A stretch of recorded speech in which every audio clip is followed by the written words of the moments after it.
very good day to you and welcome to the Game Changer program. I hope you're all staying safe, calm and informed wherever you are in the world. Today I have the honor and pleasure of hosting Melanie Robinson, who is the UK ambassador to Zimbabwe, and she's our game changer of the day. Today we're going to be discussing the UK-Zimbabwe relations, the truth behind sanctions and their impact, and of course the UK's development projects in Zimbabwe. Melanie, how are you today? I'm very well, thank you. How are you, Unique? I'm very well. Thank Great. you so much for being our game changer. Pleasure. So, I know you've been in Zimbabwe for the past 4 years. Tell me, what are your most favorite places about Zimbabwe and what do you love about Zimbabwe? Oh, I do love Zimbabwe. I always say to people, you can't come to Zimbabwe without a little bit of it getting inside your heart. I love the people, of course, and I love that it's such a beautiful, amazing country. Yeah. And I have had the privilege to travel all over the country. You said favorite places? Eesh, that's hard. For work, I've been to Bulawayo for ZITF and quite a few visits there. I've been up to Vic Falls, which of course is a world-class tourism site as well. I've been to Mutari. And then for pleasure, as well as all those places, national parks. I'm a historian, so I like Great Zimbabwe. I'm a runner and a hiker, so I really love the Eastern Highlands. And I'm training for a run up there in a few weeks' time. So that's fantastic. I'm doing my hills at the moment. We might join you. We might. Please do. So tell me, with what you heard 4 years before you came into the country and what you see now, is it completely different? Well, I should make a confession, Unique, that I came here in 1995. Really? I was working, teaching kids of mine workers down in the township in South Africa. Right. And I backpacked, hitchhiked my way through Zimbabwe. So I have to confess it was a slightly different Zimbabwe I saw. I stayed in Mbari at that time rather than the northern suburbs, but got to see a bunch of the country. So I have followed and been interested in Zimbabwe for decades. So I can't pretend I had a before picture and an after picture. Yes. However, what I would say is that when I came to Zimbabwe, what I was asked to do by our government was support Zimbabwe and Zimbabweans. Yes. To help Zimbabwe succeed, to help Zimbabwe be prosperous, peaceful, democratic, have inclusive development. And that's what I've been focused on. And yes, I have seen changes in my time here. Which is great. Talking about inclusivity and democracy, let's talk about the UK-Zimbabwe relationship. And, you know, there've been a few questions, and we'll get into this as we talk about sanctions and so much more. Can we say there's re-engagement or no re-engagement? What is the situation right now? So like I say, the UK wants Zimbabwe to succeed. That is our only interest here in Zimbabwe, to see Zimbabwe prosper and do well. That's good for Zimbabwe, it's good for the region, it's good for us. And for that to work, we totally agree with the idea that Zimbabwe needs to engage with all countries around the world, and certainly engage with the UK. We've always been interested in that, and that's really important for us. You must always talk and engage. And in my time since I've been here, of course, we had President Mnangagwa going to Glasgow. He went to the Leaders Summit at the invitation of Prime Minister Boris Johnson at the time. I think it was the first time a Zimbabwean president had been to the UK in over 20 years. We also had, he was invited to the late Queen's funeral and was very well represented by Foreign Minister Shava. So we've been having these moments where we've also not just been engaging here in Zimbabwe, but we've also had very senior people traveling. And then we've had the engagement around trade, which I hope we can talk more about, around development, around scholarships, our people-to-people links. So I'd say actually we're always engaging and we're looking to take that engagement forward more and more. The final thing I would say is that sometimes when we think about re-engagement, there are issues like sanctions, like arrears clearance and debt relief, like Commonwealth. And those are areas that we have always said, if the country can implement those reforms that President Mnangagwa committed to when he first came to power, then those are the kind of things that we could see being possible in Zimbabwe. Now, we'll move as fast as Zimbabwe moves on those, but the more Zimbabwe can make progress, the more those reforms can be implemented, the more we can move forward on that re-engagement journey. Thanks a lot, Ambassador. You know, it's interesting that the UK's connections to Zimbabwe are definitely strong and we definitely have a shared history. I mean, maybe you want to touch a little bit on our shared history and why we have such strong links. So we do have a shared history, and I think that's one of the reasons why our people-to-people links are so strong. There are about 200,000 Zimbabweans in the UK, and there are about 20,000 British nationals in Zimbabwe. And I don't know about you, but when I'm in the UK and I mention that I'm the ambassador in Zimbabwe, everybody's got a story about Zimbabwe, a connection to Zimbabwe, something they love about Zimbabwe. And every Zimbabwean I talk to has got some connection to the UK, whether it's their own education or family links or others. So those people-to-people links I think are so important. And, you know, when you look past politics, actually, those are what really matters. And those come from that deep history we've had. Now, we have to recognize that that history hasn't always been easy. Yeah. And judged by today's standards, they're part of that history that don't come out well. Yeah. But I think that what we need to do is recognize that we've got those deep connections from our history, but also look forward and build our relationship forward from there. You know, it's interesting when we're talking about, you know, one of the UK's initiatives is to help Zimbabwe prosper and to develop further. Let's talk a little bit about sanctions, because I definitely know that viewers out there have a lot of questions. I mean, what will Zimbabwe have to do to get them lifted, first of all? And then I think one big question that, you know, a lot of citizens or audiences have out there is, do sanctions affect our economy or our economic relations with the UK, or these sanctions are specifically for, you know, individuals? Well, I'll start there, if that's okay, Unique, because I think that, unfortunately, there is quite a bit of misunderstanding about UK sanctions. So they do not affect the economy, they do not affect trade or investment or development or visas or travel in Zimbabwe. They do affect the visas for 5 individuals. Right. But just those 5. Just the 5. So there are 5 individuals who've got targeted individual UK sanctions. Right. 4 of them are for human rights violations. So, for example, the former State Minister Mubaiwa. Yeah. And 1 is for corruption. That's Tagwirei. Right. So those 5 individuals, they cannot travel to the UK or bank in the UK. But everybody else can. Okay. We also have an arms embargo, which means we can't trade military equipment, but that's quite common. Right. So this is a very similar situation to actually 10 other African countries where our trade is free, our investment is free, our development is there, and so on. But there are a few individuals who are affected by the sanctions. And they're not meant at all to affect the wider economy in Zimbabwe or ordinary Zimbabwean people. So that's the nature of the sanctions. Right. Now, you asked me what would it take to get them lifted. Yes. So if these 5 individuals are held to account within Zimbabwe's own legal system, then the UK sanctions on those 5 individuals would be lifted. Right. So that would be in line with the recommendation of the Motlanthe Commission that identified that there was state security human rights violations during the August 2018 and January 2019 events. So Motlanthe, and then following the January events, there was a recommendation, there was accountability for that. If there was accountability within the Zimbabwean system, then those sanctions on those 4 would lift. And the president has committed to fight corruption. So if there was accountability for Tagwirei, for corruption within Zimbabwe's own system, then those UK sanctions would lift.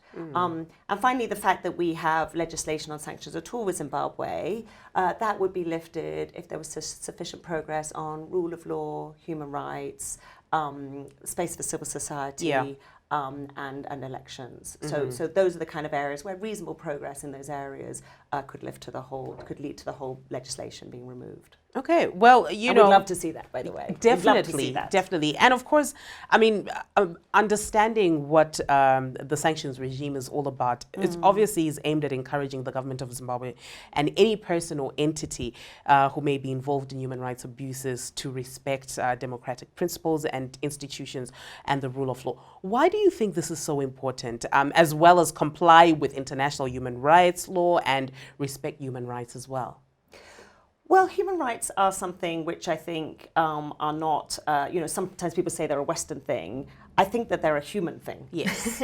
I think of all of us individually, wherever we've been brought up in the world, like to have our rights as individuals and as our communities respected. Yes. So we can be free from violence. Yes. So that we can say what we think openly without thinking that there'll be retribution, for example. So we can be treated equally as a woman, as a man. Yes. So I think human rights are really, human rights for all humans. And they are important, and they are enshrined at every level, from Zimbabwe's constitution and the Bill of Rights up to SADC, up to the AU, and up to the UN.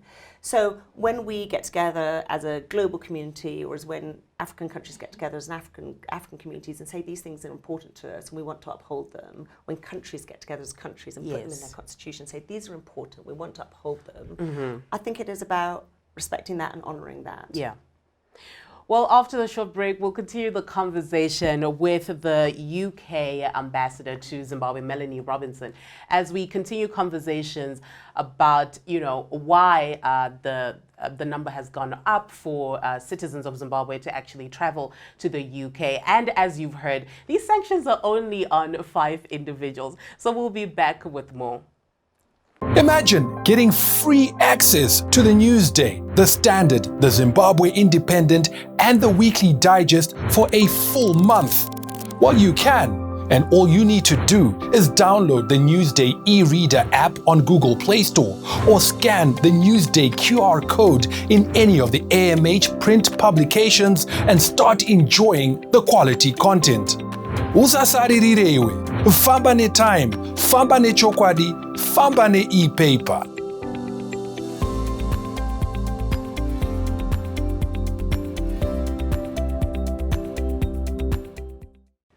Welcome back to the Game Changer program, and today I have the honor of hosting Melanie Robinson, who is the UK ambassador to Zimbabwe. As of course we discuss the UK-Zimbabwe relations, sanctions, and so much more. Welcome back, Melanie. Thank you. Right, so just before you, gave us clarity on what the sanctions look like, and they're only for 5 individuals, and off the record, our crew members were like, but then why is it why does it look like everyone is being affected by this when we only have 5 individuals? And I love what you said, where you say that is the purpose of free media, so that it helps in terms of clarifying certain things. Yeah. So let's talk about the number of Zimbabweans getting visas into the UK, as it has suddenly gone up, and this is a sign, obviously, of improved relations. But what does this mean for the health sectors for both countries?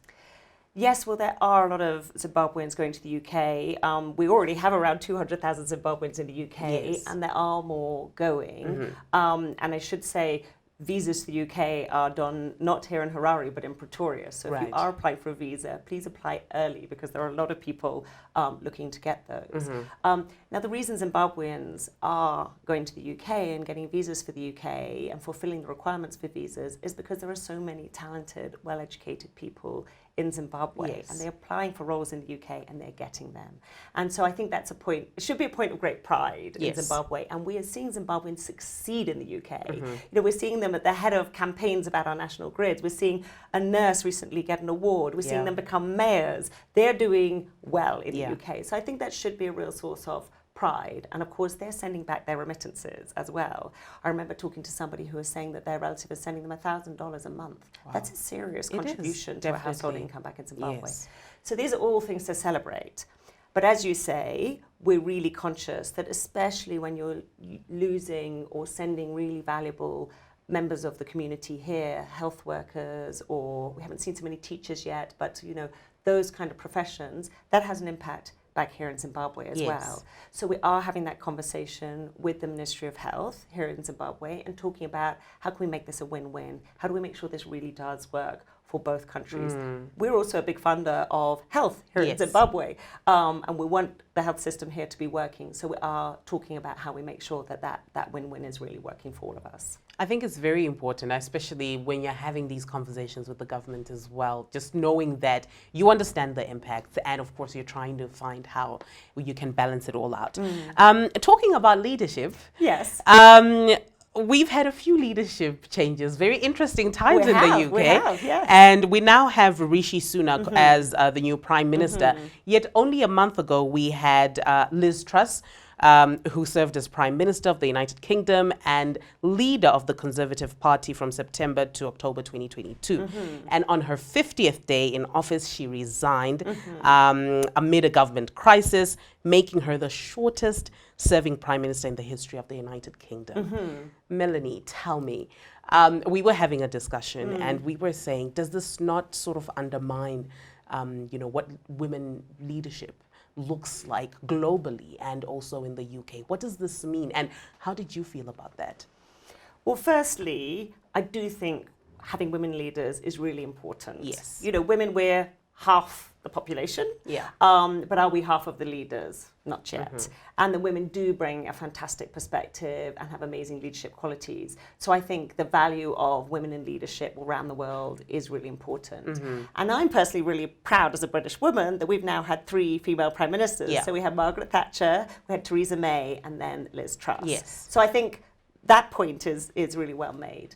Now you mentioned that she was not in office for very long. But actually, I'm also really proud of that. Yeah. And I'll tell you why. It tells you something about British democracy. Because in our democracy, if a leader realizes they don't have the confidence of the parliament, they don't have the confidence of the country, they don't hold on to power, they step aside. Right. They resign. They're not even forced to go. They resign and they say, it's time for somebody else to try. Yeah. And during that time, we manage stability because our institutions are strong. Parliament is strong. The judiciary is such strong. I'm a civil servant. I'm a non-partisan, non-political civil servant. We stay in position and we serve the government of the day. Yeah. So one day I'm serving Liz Truss as my Yes. Prime Minister. The next day I'm serving Rishi Sunak, and I can keep that stability. So actually, although I'm a big fan of women leaders, Yes. I'm also a big fan of democracy and our stable institutions, and it was those that really shone through, I think, during this recent period of our history. And it's quite interesting when you talk about democracy and so much more. I mean, what impressed me most about Rishi Sunak is the fact that we had the UK Parliament sort of accepting diversity. And I saw a lot of that, a lot of people from different ethnicities celebrating Rishi Sunak. What can you say about that when it comes to the UK government embracing diversity with its leaders as well? Well, isn't that fantastic? He's our first Prime Minister of Asian descent. Yeah. But actually, his parents come from Kenya and Tanzania, so we can claim some African linkage there. Yes. He's also our youngest Prime Minister ever. He's younger than me, and when that happens, you realise something. So I think he's a really shining example of something I'm proud of with the UK, which is that whatever your background, wherever you come from, you can rise through talent and hard work, and he demonstrates that amazingly. And absolutely, he's respected by all the parliamentarians, he's respected in the country because of his hard work and talent that has got him there. Definitely, definitely. And, as we're talking about other leaders, you are obviously a role model when it comes to women leaders. Thank you. As, the ambassador to the UK that has been leading for the past 4 years. What has your leadership journey as a woman looked like? Well, I'm proud to be a female leader and that there are other female leaders like yourself that are out there as role models. I've got 2 daughters myself, and I think it's so important they can see people who are doing this. And I have to give credit in terms of my own role models to my mother, who was a lawyer when there were not many women lawyers. Wow. So she was a real inspiration to me personally. Obviously, there have been women who have gone before me who I've also seen and really admired within the British civil service. But I also have to give credit to some men who I think have recognised that we are stronger as organisations, as institutions, as countries when we have women in leadership positions. So, for example, the head of the Foreign Office, the civil servant head of the Foreign Office, when I first joined, Simon MacDonald, when I arrived, you walk through these grand halls of the Foreign Office, you can imagine it in London. And in one of the most sort of prominent halls, there was a row of mirrors. And I thought, well, what are these mirrors for? Yeah. And then I realized what they were trying to do. They were saying to women, can you be the next ambassador? And what they did was they showed who had been the ambassadors to certain high-profile positions around the world in the past. And then they challenge you to look in the mirror and say, could it be me? And then they, as the ambassadors and then next ambassador appointed, they put their picture above the mirror. And now when I walk down that hall, instead of all those pictures above the mirrors being men, the vast majority of them are women. Wow. So I'm proud to say that within the FCDO, in most of some of the biggest countries around the world, most of those ambassadors are now women. We were at some point 50-50 women ambassadors in Africa. I think we've dropped down a tiny bit, but I hope we get back up. And so you can see that it's changing. It's changing because people said we want to encourage women and we're going to promote women into these positions. So I'm really proud to be a women leader, but I'm proud to be doing that shoulder to shoulder with other women leaders. And I encourage young women today to strive for the stars, reach for them, because you can get there. That's interesting, Melanie. Let's talk about some of your challenges. I mean, it obviously hasn't been easy. We do know that, especially when it comes to different government positions, you know, usually it's male dominated. And it's great that you're actually saying that women are climbing up the ranks. What are some of the challenges that you've had to overcome? It can be male dominated, and it still is, as you say, unique. So, you know, you do more often than not walk into a room and you're the only woman in the room. Yes. And I'll never forget when I was quite early in my career, and I was put onto a project, and I was told, you know, you're going to work out what the future investment for the UK government should be on international research, on research we're doing to help come up with solutions that are useful in Africa and in the rest of the world, on agriculture and health and so on. And I was put into that team to be a team member because of the ideas I would bring and the evidence I would bring. And I sat down in the room for our first meeting, and the 4 other people who'd been put onto this team were all men of a certain age. And they looked at me, and I suddenly realized they were expecting me to pour the tea. And I thought, okay, and I'm a young woman, I think, fine, all right, I'll pour the tea. Okay. So I poured their tea. And then for the next 10 minutes, I set out my views on international research, and they were so sharp and so well articulated and so well evidenced, they never asked me to pour the tea again. Wow. So I think that is a lesson to me as a young professional. You know, I will need to show what I can contribute. And once you've done that, actually, you know, you can kind of overcome some of those stereotypes and expectations, and that I am forging the way for other women by doing that. So that was just an early example. Of course, it's carried on through my career. I think it has got a little bit better over time. And I think I've become a little bit better at maybe today, I would just pass the tray round and help yourself. Find another way to not be pushed into the stereotype too much. Oh, wow. But I think things are changing in the world, but each of us has to help change them too. And I think that's brilliant. I mean, being able to prove what you bring to the table plays a key role, because sometimes I do believe that women can sometimes play the victim, and therefore they don't show their full capacity at the end of the day. So thank you so much for that. Something that is quite fascinating, which I recently found out, is that a lot of viewers out there don't know that the UK signed the Economic Partnership Agreement with some Eastern and Southern African states, and which is in effect the states that actually are covered by the SA-UK EPA are Mauritius, Seychelles, and Zimbabwe. That's right. So tell us more about what the UK is doing to improve trade, exports and imports both ways.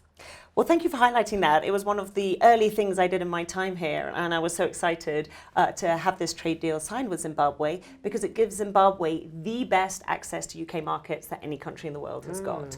So it's duty and quota-free access, meaning if you want to sell your beans into Zimbabwe, you're not going to pay a duty on that. They're going to go in at the price that you're selling them, which is pretty amazing access. Yes, it is. So whatever you're trying to sell from Zimbabwe, you have that right to access our market. And I love going around British supermarkets and seeing beans and blueberries, fruits and veg particularly. And that's not the only thing that Zimbabwe is bringing to the UK market, but it's a very visible sign. So that trade agreement is fantastic. But we're not just sitting back and saying, well, we've done a trade agreement, so everything's fine. We know we need to build the connections, build the capability of people to export, and we're working really hard on that. So, for example, we went to ZITF so that we could talk to exporters and show them, and I think it was the first time in 25 years we've been at ZITF, to show, make everyone aware that this market is available.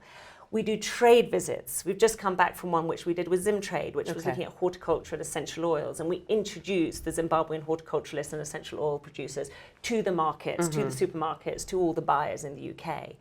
And then we go further and we actually work with the farms. So one of the projects I love that we're doing here is There's one, for example, called Dombera Farm in Chimani. They grow chilies. They're quite a big farm. Right. What I love we do is we work with that farm, but then we also work with all the small farms, all the smallholders, female-headed farms, small farms that are just producing a few chilies, and they connect into Dombera to make sure that their chilies can also get to the UK. We're doing the same with citrus down near Bite Bridge. So we've got all these different things. We've opened the market. We're making sure people know the market is open. We're bringing people to the market, and then we're building the capability of people bottom up to be able to get into our market.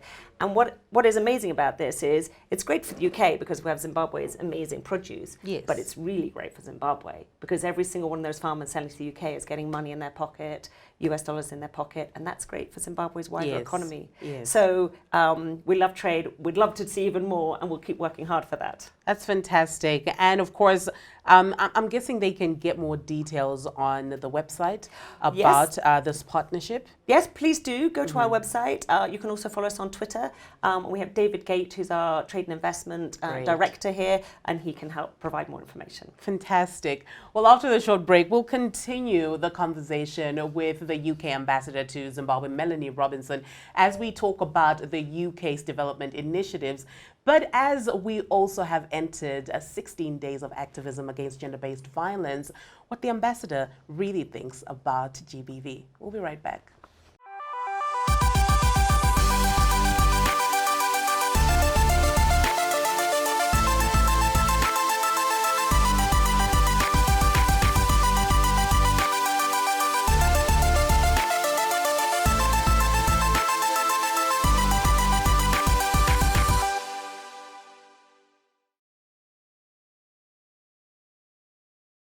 Welcome back to our last segment of the Game Changer program. And of course, I have with me Melanie Robinson, who is the UK ambassador to Zimbabwe. We've been talking about the UK trade relations. We've also been talking about the economic partnership agreement, which most of you viewers actually didn't know. And the states covered by the SAUK EPA are Seychelles, Mauritius, and Zimbabwe. And of course, right now we're going to be talking about the development initiatives that the UK has been creating platforms, especially for Zimbabweans here in our country, to help sort of propel development and so much more. Welcome back, Melanie. Thank you. So let's start off with scholarships. And this is one big one. And let's talk about how many Zimbabweans go each year, especially looking at undergrad scholarships. And even we have what is called the Chevening scholarship as well. Kate had to correct me at some point. I called it Chevening, and she's like, it's Chevening. You're okay. Yeah. Yes, we're really proud of that scholarship program. So yes, it's a Chevening scholarship program. This one's actually aimed at postgraduates, so for people who already have an undergraduate degree, so they can go and study for a one-year master's in the UK, and it's fully paid. Right. So parents who might be a bit nervous that their brilliant child has got a scholarship and they're wondering, how am I going to get my child there? It is paid, flights, accommodation, even some living allowance. So it's a really great scholarship. And, you know, UK universities, some of the best in the world. And for that year, you're going to study there for your master's. Now, from Zimbabwe, we have about 15 students go every year. That's actually quite on the high side compared to the size of our population and compared to other countries. Yeah. And that's because there are so many brilliant students from Zimbabwe. You know, we could send hundreds if we had the space for them. So some brilliant Chevening scholars. And one of the things that's really important for us about the scholarship is that you go to the UK to become even more brilliant on the topic you're interested in, and people study all sorts of things. It's up to the individual. But then it's really important to us that people come back to Zimbabwe. So part of the interview process for us is, why do you want to be a leader in this field? How do you see your career? And how will you use these skills when you come back to Zimbabwe? Right. And so, as I say, you see people across health, education, science and technology, politics, parliament. You see people across all fields who have been Chevening scholars over the last 4 decades. And of course, there are hundreds of them when you look at year in, year out that we've been sending this large number of people. So this is a fantastic scholarship. All right. So scholarships, obviously you've covered, and you know the great thing is you are grooming these young people to then come back and develop their country even further. But you've also been supporting different organizations to fight against gender-based violence, and we've entered the 16 days of activism against gender-based violence. What are your thoughts around GBV, especially in Zimbabwe? Well, clearly, there isn't a person on this planet, I hope, who would say that they don't hate gender-based violence. Yeah. No woman goes out into the world wanting to be abused, violated, harassed because of their gender. But also, frankly, no man, no husband, no father, no son, no brother wants to see women treated in that way. So it's something we all want to fight. Mm-hmm. And the levels of gender-based violence all over the world are too high. Yes. They're too high. And they're certainly too high here in Zimbabwe. Mm-hmm. They're not what Zimbabweans want. And so we're really proud to be partnering with Zimbabwean organizations to try and work on that. Mm-hmm. So we have a program called SAFE. Yes. And this is a program where we do make sure that people who have been victims of gender-based violence have somewhere to go. Mm-hmm. So it's got what they call referral pathways. Right. So people can find a safe place and can be looked after. And that is important. Mm. But what I love about this program is two other things. One is that we work a lot on prevention. So how do we stop gender-based violence happening in the first place? Yes. And one of the things that people often don't realize about gender-based violence is that it often happens within the home, mm-hmm. within intimate partner relationships. And so this program works a lot on those relationships between a husband and wife, between intimate partners, and finds those points of conflict, which are often about money and decision-making and power within the household, and find a way to bring a couple closer together and find ways to resolve those issues peacefully and together. And we found with this program, after people have been on this program, that over 70% of them come out with quite a different way of thinking about how they want to resolve conflicts and deal with those issues. And often people who've been trained then go on to train other people, so it's very peer-to-peer. So I love that about it. It's really focusing at that prevention level.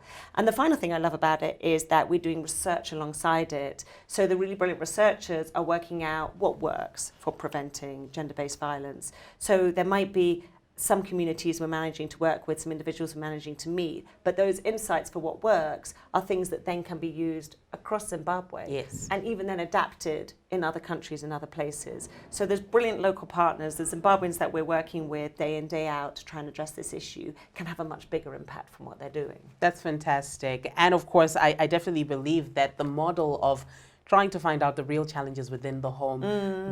They're big conversations around what happens within marriages. So what's your biggest focus when it comes to your development programs? I know we just spoke about gender-based violence, which is only a small piece of what the UK is actually doing in Zimbabwe. How do you work, especially with policymakers and the government? And what do you think your biggest contribution is? Thank you. Well, our development program is big in Zimbabwe. I'm very proud of it. We've spent about $1 billion in the last 5 years supporting Zimbabwe's own development. Now, the areas we're biggest are education, health, agricultural, rural development. Those are the big ones. And then, as you say, gender-based violence is very important to us. So you ask how we do it. Let me take an example of education. And recently, I was in a school in Matobo. Visited there with the Permanent Secretary of Education and got to see on the ground some of the things we do. So what we do there is all our funding is aligned behind the government's own priorities in terms of its NDS, the NDS1, National Development Strategy. And so what we do is say, well, where can we make a contribution here? And with education, the money goes direct into the schools, and the schools work out how do we want to use these additional resources. And some of them might want to buy more textbooks or make sure that the schoolrooms are comfortable. They might want to dig latrines, which is actually proved to be very important for girls staying in school and feeling safe at school. The one I visited had actually built low-cost boarding houses so that as girls got a bit older, they were able to stay overnight and actually help them to stay in school because they didn't have that unsafe walk to and from school, sometimes in the dark.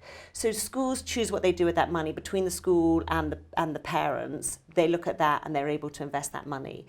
So we're providing the money, we're also helping with teacher training, we're helping with textbooks.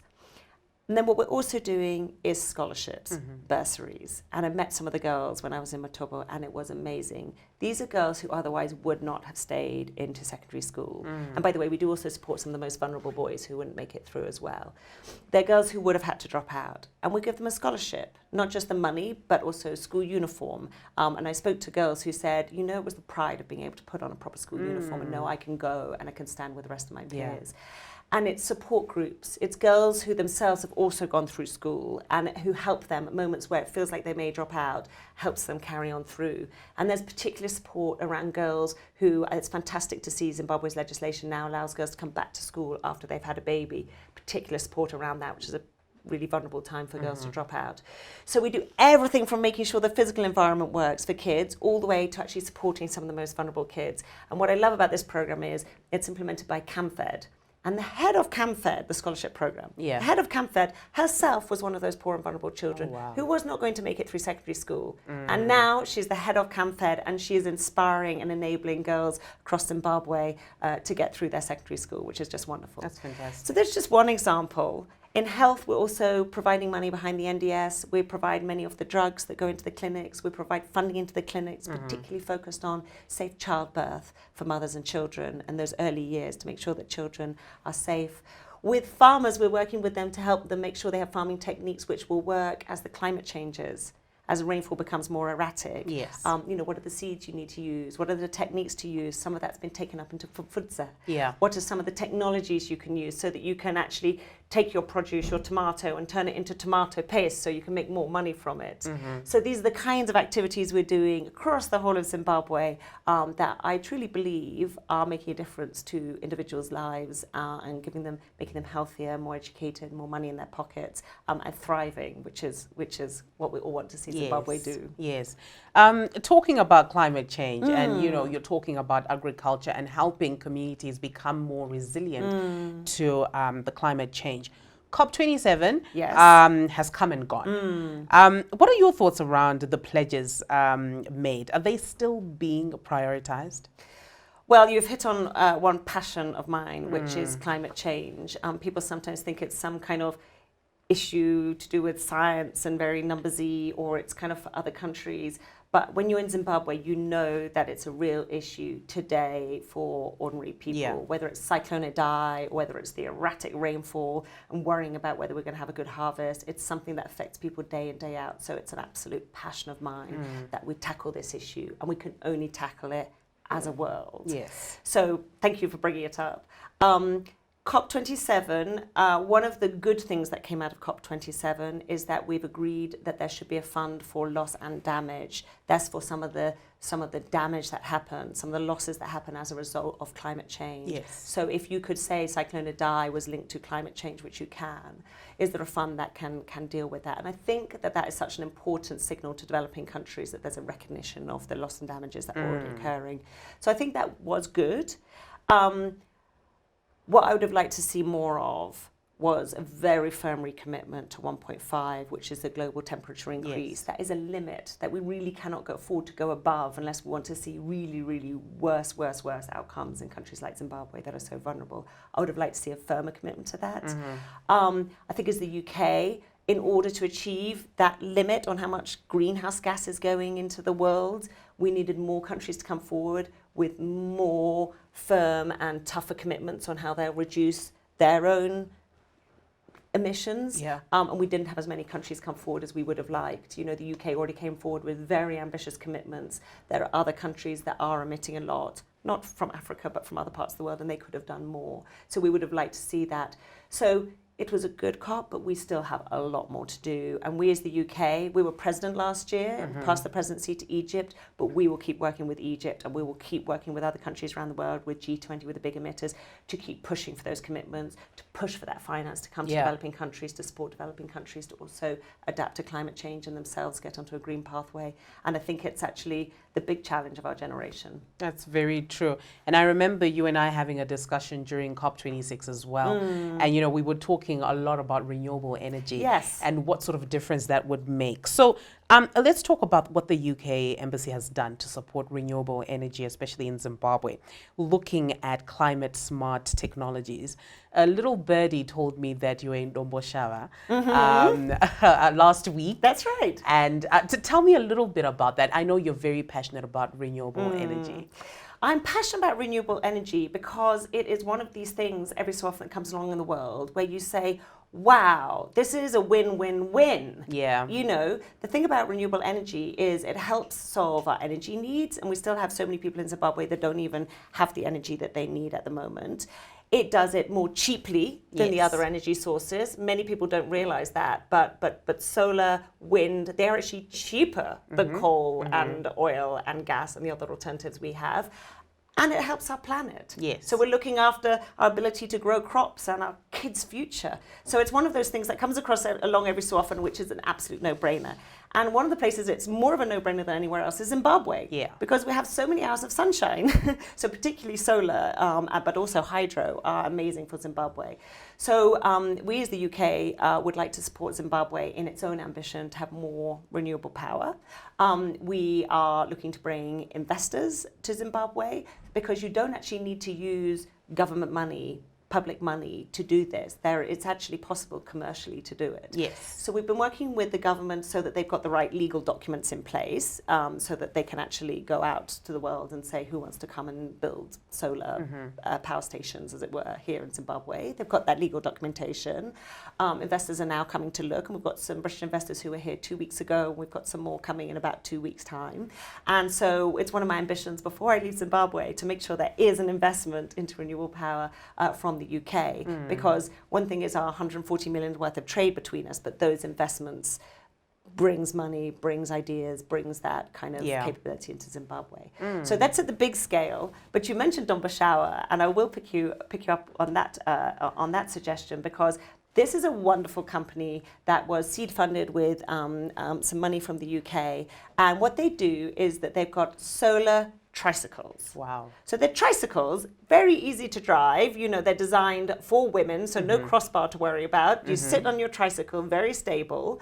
They're powered by batteries, so they're silent. Rather than having to sit and there's smoke and diesel and fuel and so on, there's silence as you drive along.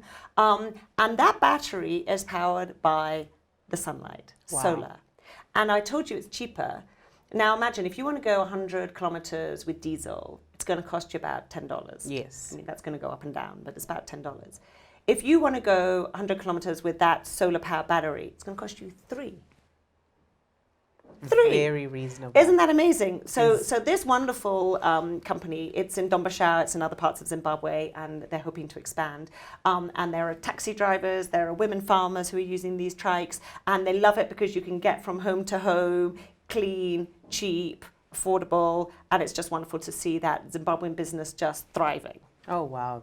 That is amazing. So tell me, what sort of impact do you think, I mean, obviously I know you've touched a little bit on it, renewable energy, could it be a big game changer, especially when it comes to fighting climate change and of course boosting our economy as well?